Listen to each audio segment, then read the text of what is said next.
Good afternoon, everyone. My name is Adam Levine, and I am the Executive Director here at the New York Metropolitan Transportation Council, or NYMTC.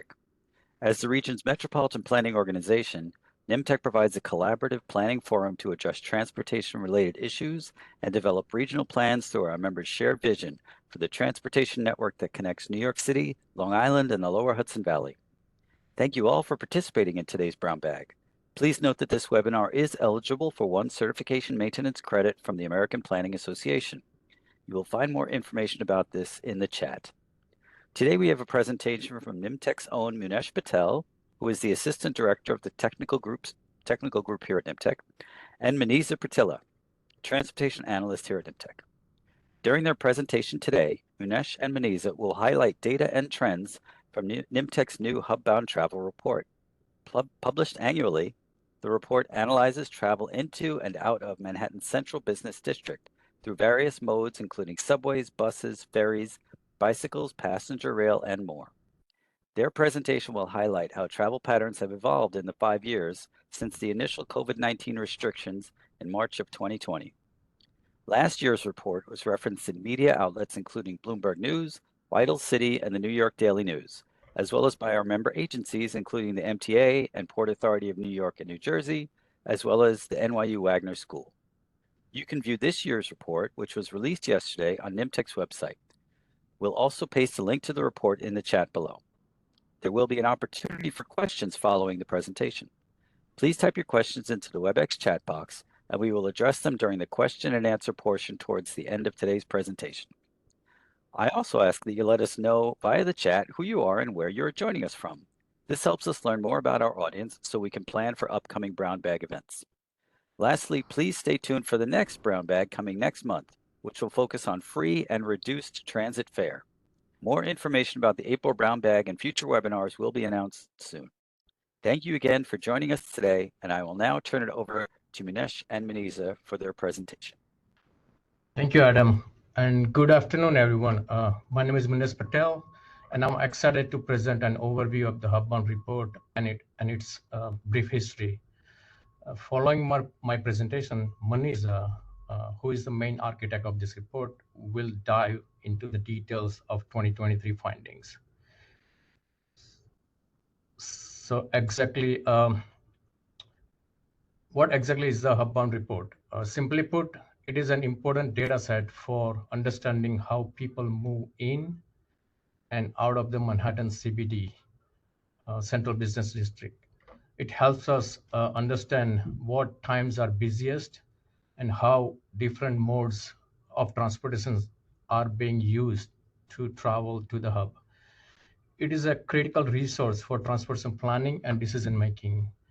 The data informs us on travel trends, helps us evaluate effectiveness of congestion pricing strategies, toll adjustments, transit incentives. Additionally, it helps us prepare contingency plan for emergencies and major events. Next slide, Maniza. So just to define the hub, so the Manhattan CBD spanning from 60th Street at north to Battery Park at south serves as the heart of regional travel. While approximately 635 people live in this area, it employs about 2.2 million workers and attracts millions more for business, culture, shopping, and entertainment. Next slide, please. So we collect data during a typical business day in fall, and the data are broken down by hour. Next slide, please. So our data collection includes all roadways, bridges, and tunnels. And the entry and exit points are grouped into 5 sectors that we call them as the 60th Street sector, Queens sector, Brooklyn sector, Staten Island sector, and New Jersey sector. So these sectors account for the flow of people and vehicle rather than origin and destination of trips. So for example, not all people who are crossing the Queens sector may necessarily be arriving from or going to Queens. So just keep that in mind. The next slide, please. So the report details total travel by mode, and modes include subway. Data are provided by New York City Transit. It has path data. It comes from Port Authority of New York and New Jersey. The bus data comes from New York City Transit, MTA Bus Company, and various toll facilities. Suburban rail includes Metro North, Long Island Railroad, and New Jersey Transit. Intercity rail is presented by Amtrak. The report also has various ferry services, including Staten Island Ferry, private and other ferries. It has a tramway, Roosevelt Island Tramway, and auto taxi vans and trucks are called motor vehicles, private motor vehicles. And the report also has bicycle data. Next slide, please. So now let's take a look at the brief history of this report. So this report has been around for a long time. It was first published in 1924 by the Regional Plan Association, RPA, and continued every 8 years since 1963, until 1963. Then from 1971 to 1981, the Tri-State Regional Planning Commission took over and published it annually. And since 1982, the New York Metropolitan Transportation Council has been keeping it going. Next slide, please. So in 1924, on a typical day, about 2.3 million people entered the hub, and steadily grew to 3.7 million people until 1948. And a significant moment in transit history occurred in 1956, when, for the first time since inception of the transit system, subways, Manhattan saw about 10% decline in inbound travelers, reflecting changing transportation patterns. And other historical shifts, such as fare increases and suburban development, played a key role in shaping of the regional mobility. And subway fare increased from 5 cents to 10 cents in 1948, and then 15 cents in 1953, leading to the introduction of the subway tokens, as the turnstiles couldn't handle two different size coins. And from 1947 to 1951, the rise of Levittown, New York, one of the first mass-produced suburbs, reshaped regional commuting. Next slide. Yeah, I would like to thank and extend our sincere gratitude to all agencies and data providers whose contributions made this report possible, and their cooperation ensures that we continue to improve New York City's transportation landscape. Now, I'd like to invite Manisha to present the detailed findings of 2023 Hub-Bound report. Manisha? Thank you, Manesh. I hope everyone can hear me well. Now that we have seen some of the historical data, let's dive into the 2023 data, beginning with the sectors.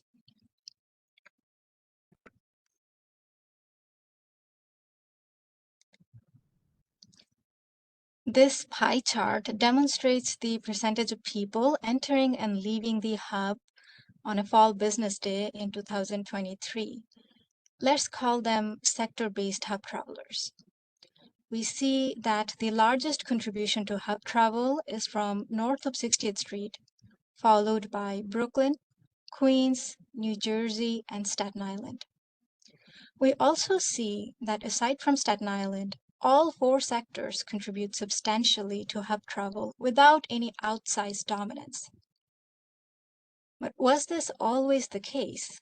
Let us look at the recent past. This is a time series snapshot of sector-based hub travel in the recent past. We have the same information as before, extended from 2016 to 2023. Again, we see north of 60th Street in green contributing the largest share, almost 1/3 of the sector-based travel, followed by Brooklyn, Queens, New Jersey, and Staten Island. From 2016 to 2019, the share of sector-based travel remains extremely consistent. We notice a slight shift in 2020 and onward when New Jersey-based travel decreased from 15% to 12% and eventually rebounding to 16% in 2023. However, overall, the travel share contributed by the sectors have been pretty stable. How about the travel share contributed by the modes? This slide shows a breakdown of the total number of people entering and leaving the hub by different modes in a fall business day in 2023. Subways made the largest contribution to hub travel at 51%. Autos, which include private motor vehicles, taxis, commuter vans, and trucks, came in second. Suburban and intercity rail and buses also made sizable contributions. Ferry, bicycle, and tramway made the smallest contribution to hub travel, but still accounted for almost 200,000 entries and exits. Here, subways clearly dominate the mode share. Now, just as with the sectors, let's see a historical comparison of mode share. This is noticeably different from the previous time series graph we saw. Again, the choice of mode for travelers seemed to remain consistent from 2016 to 2019, with subways carrying almost 60% of travelers, followed by autos, suburban rail, and buses. However, there was an obvious shift in 2020 when percentage of subway travel decreased substantially while auto travel increased. In the subsequent years, the mode share did not return to the steady percentage rate seen throughout 2016 to 2019. Hence, 2020 made a visible and pronounced impact on mode share. But what is the magnitude of this impact? For that, let us look at volumes.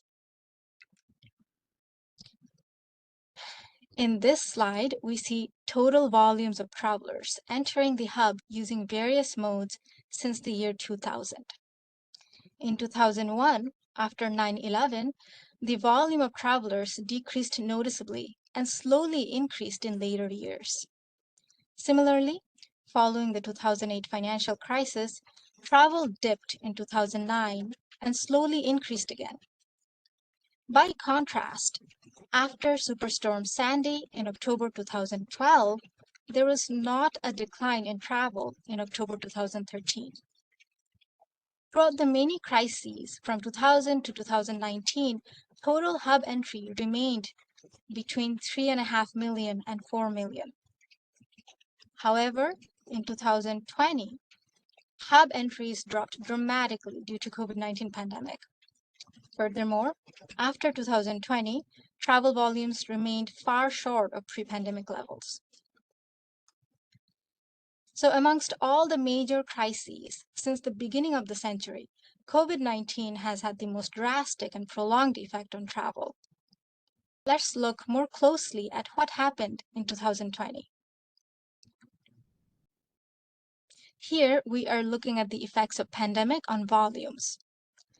Taking 2019 as representative of pre-pandemic trends, we zoom in on 2019 and 2020. We see that total volumes declined by 56%, public transportation by 69%, and private motor vehicles by 19%. Bicycle travel, on the other hand, increased by 22%. Additionally, notice that the 2019 bar is largely blue, denoting a larger share of transit travel.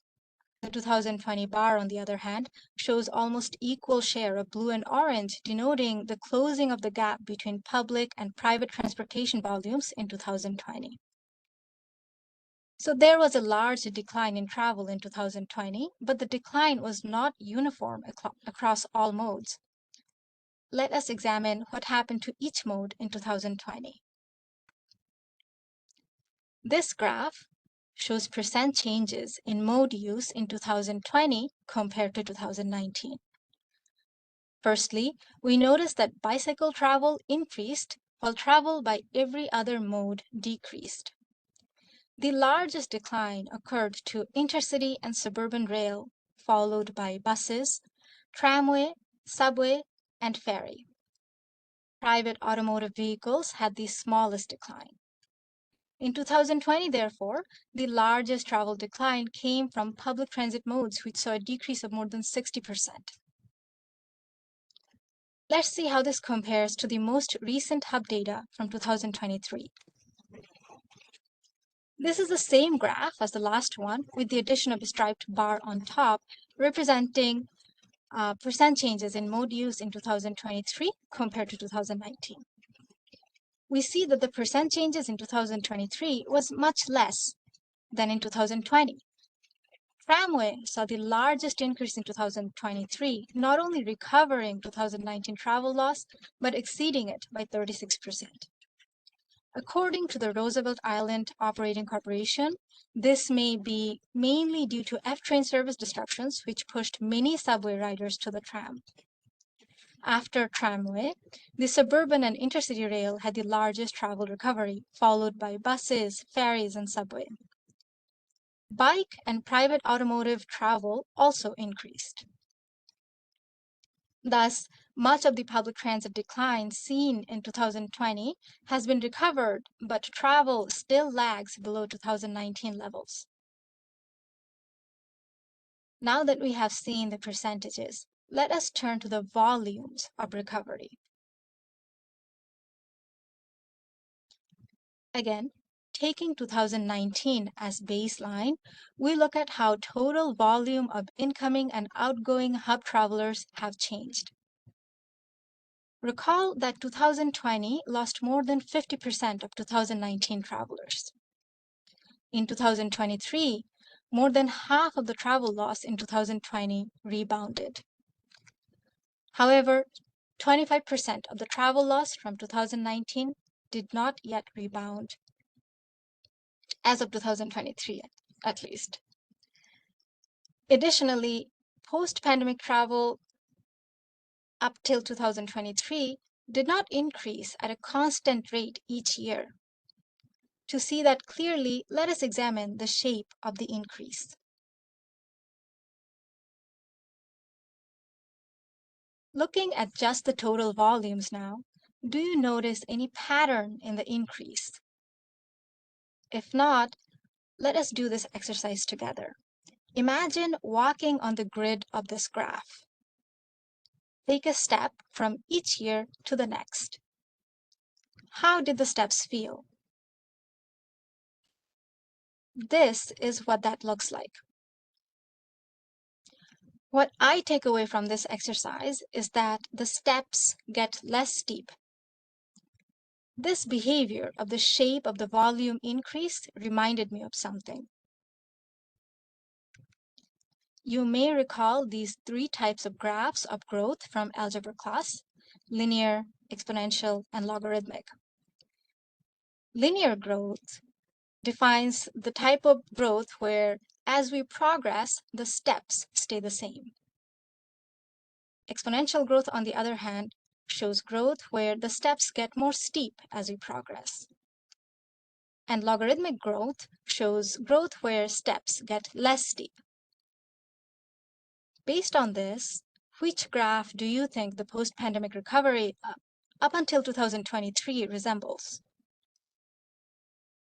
If you have an answer, maybe we can discuss it after the presentation. Until then, hold on to it and let's see if your answer holds true for all the modes. First, let us look at rail travel. Here, we have two graphs showing total volumes for subway and suburban and intercity rail. How is the rate changing for subway? It seems to follow the same pattern we saw earlier, with the rate decreasing at each step. How is the rate changing differently for suburban and intercity rail? The rate of change seems to remain similar at each step. So subway travel has the same logarithmic shape of recovery that we saw for total volumes, but suburban rail seems to have a more linear shape. Next, let's look at motor vehicles. How do bus volumes and private automotive vehicles compare? Like suburban and intercity rail, bus volumes also seem to be increasing at a similar rate between 2020 to 2021 and 2021 to 2022. This rate decreases somewhat between 2022 to 2023. Automotive vehicles, on the other hand, also have a similar rate of change, but that rate does not seem to increase significantly year to year. Thus, bus recovery has a more linear shape. Private auto recovery also has a linear shape, but the rate is small enough that auto travel appears constant. Turning to some of the more diverse transit options we have in New York City, let's compare the rate of change for ferry and tramway. How is the rate changing for ferry? Is the rate the same from year to year, or is it decreasing at each step? For me, in this case, it's a little hard to draw that line. What is happening with the tramway rate? It's increasing, slowing down, and speeding up again. It's quite hard to tell. Keep in mind, part of tramway's 2023 increase comes from F-train service disruptions. So ferry recovery seems to straddle a line between linear and logarithmic shapes. Tramway, on the other hand, does not reveal any neat pattern. Finally, let's look at bicycle. How is the rate changing? Again, like tramway, it's hard to tell. From 2019 to 2020, while all other modes experienced decline, bike volumes inclined. In 2021, however, as other modes saw increasing travel, bike volumes saw a decrease. It reversed course again in 2022 and continued to increase in 2023. Notice that even as bicycle volume declined in 2021 at 68,000, it still did not fall below the 2019 level of 65,000. So no clear shape emerges from this bike volume, but bikes never had a recovery since bike volumes never dipped below 2019 levels. These are some of the insights from the aftermath of the 2023 Hub-Bound report that were interesting to me and I thought might be to you as well. But with 130 pages, there is much more to extract from the Hub-Bound report. One of our colleagues, for example, was really interested in reverse travel during peak hours. Another colleague was interested in the possibility of a time shift within the peak period due to workers coming in later. All this and more can be explored by accessing the Hub-Bound data on our website. The Hub-Bound data is available in 3 formats: as PDF report, as Excel files, and as web-based visualizations. So I invite you to explore the data, pick your own adventure, and have fun. And I will stop sharing now.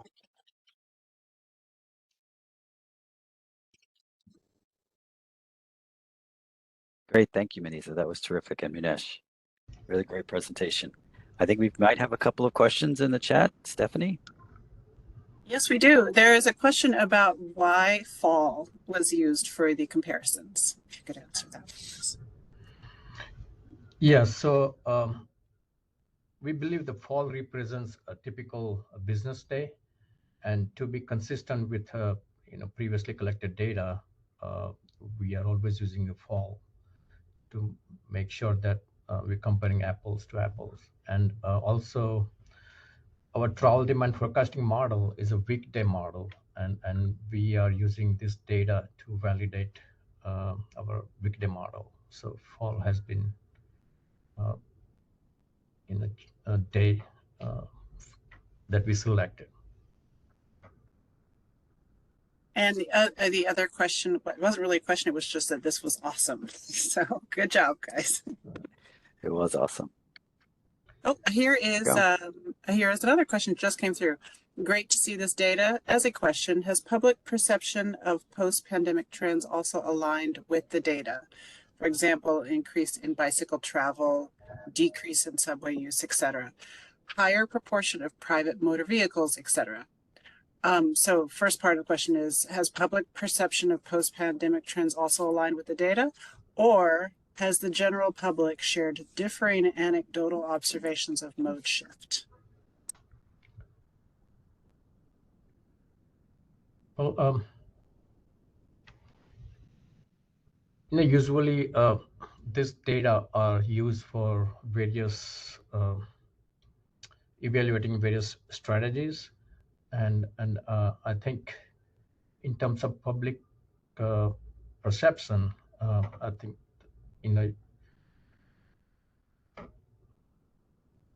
we have not measured scientifically, but and usually the opinions are basically matches with what we put out, and there are several articles that that are out there, and we making sure we make sure that it aligns with our data. So yeah, basically it matches with what we have. Thank you. There's another question of how do we access the Hubbound web data interface? I did put a link into the chat of the Hubbound page, but if there is another link to use that, please let me know and I can put that in the chat. Are you talking about a transportation information gateway? Yes, I think so. Yes, I can put a link, tig.nimpic.org. Okay. Yep. Great, and it's right in the chat. Thank you so much, Melissa. Another quick question, would there be any way to speed up these annual data releases? What are the barriers to doing so? Yes, so I think there are many inquiries about speeding up the production of this report, but as I indicated in one of my slides, data comes from about 25 different agencies, and requesting and collecting data, and many agencies have their own challenges in terms of providing us the data in a timely manner. So yeah, those are the barriers that we have to work with. So yeah, we rely on continuing cooperation of many agencies, and they do provide us data, but it's just a matter of getting all, because we cannot have this report published with partial data are included. So we want to make sure that all the data are coming in, and then at the time we do that. Yep. So I'll just also volunteer before you go to the next question, Stephanie, that we've tried a couple of methods in the last couple of years to accelerate the data gathering a little bit. And we're going to try that again this year and see if we can bring the 2024 Hubbound data into this calendar year. We'll see how well it works, but Munesh just went through the challenges in gathering the data. So we understand the eagerness to see the most current data as soon as possible, and we are trying to meet that need. Thank you all. Just another kudos, an excellent presentation. So great job, guys. Another question, do you think that telework is part of the explanation for changes? Yeah, that is definitely one of the factor that has created this change in the travel, and we are continuously looking through various sources how the telework has changed overall travel pattern, and we have upcoming travel household travel survey, and we're going to be looking into that question in detail. Thank you. Another question, are pedestrians represented anywhere in this data? No.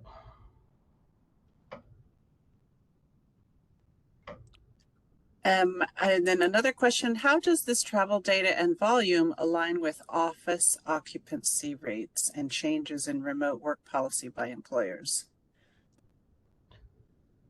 So the occupancy of all buses, for example, comes from agencies. For occupancy of vehicles, I think we continuously, there's occupancy survey done many years ago, and we rely on that occupancy rate for each entry and exit point. I'm going to jump in on that one too, Stephanie, and put in a plug for our upcoming regional transportation plan moving forward 2055. That is going to look a little bit at occupancy rates and changes in remote work policy to help us plan for transportation needs for the next 30 years. And that report will be coming out later this year in the fall. So something for folks to look forward to. Another question, you'll see the TIG in the chat. Can you walk us through how to use the TIG to view the hub-bound data? Is this something, if we had time, we could do before it's over, or? I can quickly share and see what I can bring in. Okay. Let me share my screen. Thank you. Can you see my screen? Yes. Okay, so in the hub-bound travel, these are the data on the maps and tables and charts format. So if you go to the map,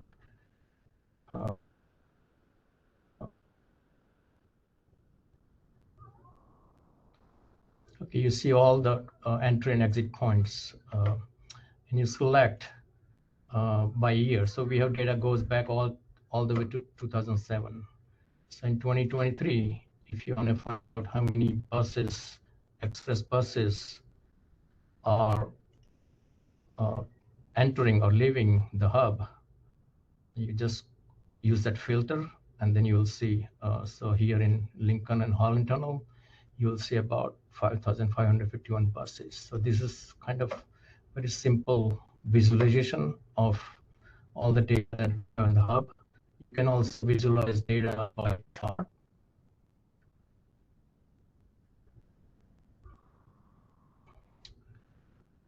All right, so here's another, data goes back all the way to 2007.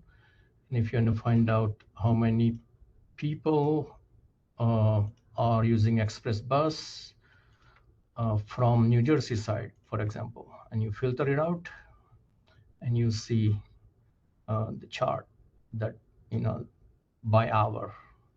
So that is basically a visualization. Yep. It takes some time to understand all the variables and how to bring up the data, but basically that's visualization. Thank you very much. I hope that was helpful to the person who asked. There was another question. Have you compared this data to replica data? If so, how does it compare? Yeah, we did that. We have access to replica data, and we uploaded, the geography of our hub bound. Basically, replica also has built-in geography of hub, and I don't have the data with me, but we did compare them. There are some between 10 to 30% difference in the replica versus what we have that we found out. And Manisa just put a response in the chat as well that Replica validated their data using the Hubbound report, as Hubbound is considered ground truth. Replica has a report on their website describing the results of their comparison. So if you want to check that as well, I can put that in the chat shortly. But there is one more question. Do you think the congestion pricing data will impact the data collection or analysis in the future? Well, this data will show how effective the congestion pricing project is going to be, hopefully. So but in terms of data collection, I think we are, looking into various ways that can speed up the process. And if there is, if some cameras from congestion pricing can provide us the data, the similar data in a, quickly, definitely we will use that. I'll just also add that since congestion pricing was not in place this past October, the first time that we will be able to see the impacts on the hub-bound data is going to be this coming October of 2025 for a report that at the current schedule would be coming out in the beginning of 2027. We are going to hope to get that out, as we discussed earlier, the following calendar year, but it wouldn't show up in the report that we're gathering data for right now. Which will be, Manisa wanted me to mention, will be the 100th anniversary of hub-bound data. So we will be very eager to make that comparison for whatever amount of data we have available. Thank you to our, I think you mentioned this at the beginning, right, Minash? Our friends at PA produced this report for the first several iterations. And they have that information on their website too, their early reports. So we'll be making that comparison. No tram 100 years ago. Okay, one last question so far. Would you say that the changes in hub-bound trips are mainly a result of demand or supply? It would be interesting to see if certain changes in modal volumes during a specified time period were a result of a collection of transportation infrastructure or policy changes. Yes, so the hub-bound data does not have any insight into why people are coming or going, and it just simply collects the data and shows the results. We have not related this data with any survey or any change in demand or supply, but definitely it shows if any policy changes or any new construction or any new project comes along, it will definitely show the results of that particular policy change or project. And then some fun thoughts about 100 years. It was, wow, was that the first traffic counts done in NYC? Maybe 100 years of NYC traffic counts exhibition at the Museum of the City of New York, NYMTC. What's that? I'll just tag along to the answer you were giving to Stefan Munesh, that the October day is picked because it's supposed to be as typical a day as possible. So it wouldn't necessarily reflect those specified time period, I guess, rushes or, changes that you're inquiring about. So it's a really great question and something that, we could perhaps follow up on using Replica or some other set of data, but probably, I don't know if it would fit the hub-bound, unless you're talking about, whether there have been subway lines added or bridges built or things like that would increase the opportunity for folks to get in which case, yeah, that might be something that we could maybe examine a little bit historically. And I think that is all the chat questions as of right now. I will put the link to the APA website where you can get CM credits. I'm just putting that in the chat again for anyone who would like to get AICP credits for this presentation. All right. Last call for questions. This was a great presentation and report. A lot of work went into it. Thank you, Munesh. Thank you, Manisa. I think I already made the pitch for the 100th anniversary. So with that, I will thank everyone for attending. Feel free afterwards to follow up if you have questions. And of course, go visit the NYMTC website to take a look at the report yourself and dive in on that journey that Manisa talked about. She's got I think a great career ahead as potentially a math professor, talking about logarithms and all these other things. If she gets bored at NYMTC, which we're not going to let her do.